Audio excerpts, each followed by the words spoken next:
Yeah, well, just on that, I was at the RFS headquarters yesterday in New South Wales just doing some training ahead of this season that's coming up. And they were telling me that, yes, they are behind in hazard reduction burns. And it just seems like the window to do hazard reduction burns just gets smaller and smaller every single year. Is that a thing we're seeing in other states as well, that we are behind in hazard reduction? Yes, we're being squeezed at two ends. And this is an impact of climate change that scientists have identified over decades. The fire seasons are becoming longer. So I said before, we're having fires in northern New South Wales now. It's August.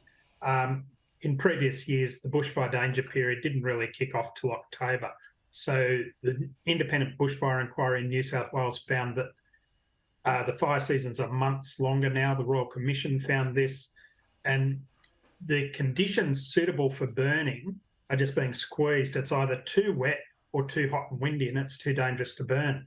So it's very, very difficult to get those burns done. Where I am, it'll be dry for a week and then we'll get maybe 5 millimetres of rain, and that just stops you burning for another 2 weeks because it's too wet. So very frustrating, very worrying.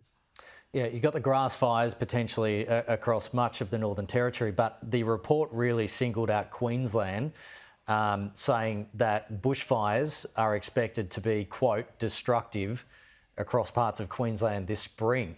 So is that going to continue into summer as well?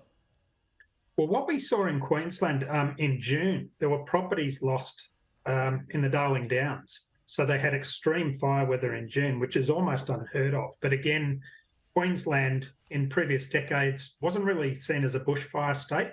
The main hazard there was cyclone. But in recent years, they're now getting longer and longer fire seasons. 2018, a very severe fire season, followed by massive floods in Townsville, but consecutive disasters. But then the Black Summer, they lost more homes than they've ever lost before. So we're seeing all of those areas of woodland and grassland in Western Queensland where we've had floods. There's lots of growth and lots of potential, and there are fires there now. Well, Greg, we really appreciate your expertise on this. Thanks for coming on the program. Greg Mullins there. Thank you.